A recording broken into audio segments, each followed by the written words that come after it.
Les Français n'aiment pas leurs hommes politiques. Les meilleurs d'entre eux ont des approbations autour de 30%, ça veut dire que 70% des gens ne les apprécient pas.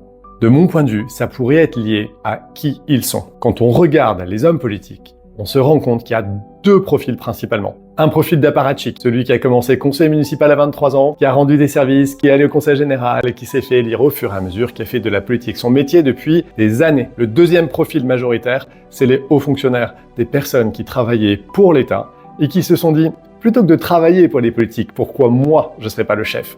Et un petit peu un côté is no good de vouloir être le calife à la place du calife.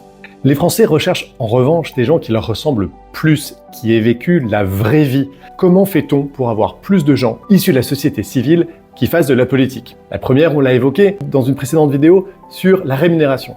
Le deuxième, c'est comment faire en sorte qu'on ait moins d'apparatchiks et moins de hauts fonctionnaires. Je voudrais proposer deux choses. Pour les apparatchiks, le non-cumul des mandats dans le temps. Qu'est-ce que ça veut dire? Vous ne devriez pas pouvoir être un élu de la République pendant par exemple plus de 10 ans consécutifs. Et ensuite, vous devez retourner au moins 2 ans ou au moins 5 ans à définir dans la société civile avec un vrai salaire et un vrai métier. Pour les hauts fonctionnaires, je pense qu'on ne peut pas être à la fois juge et parti.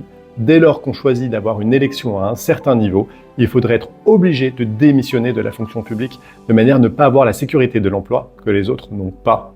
Si on fait ces deux choses, je fais l'hypothèse qu'on aura de plus en plus de personnes issues de la société civile, chefs d'entreprise, employés, ouvriers et autres qui représenteront mieux les Français et nous réconcilierons avec la vie politique.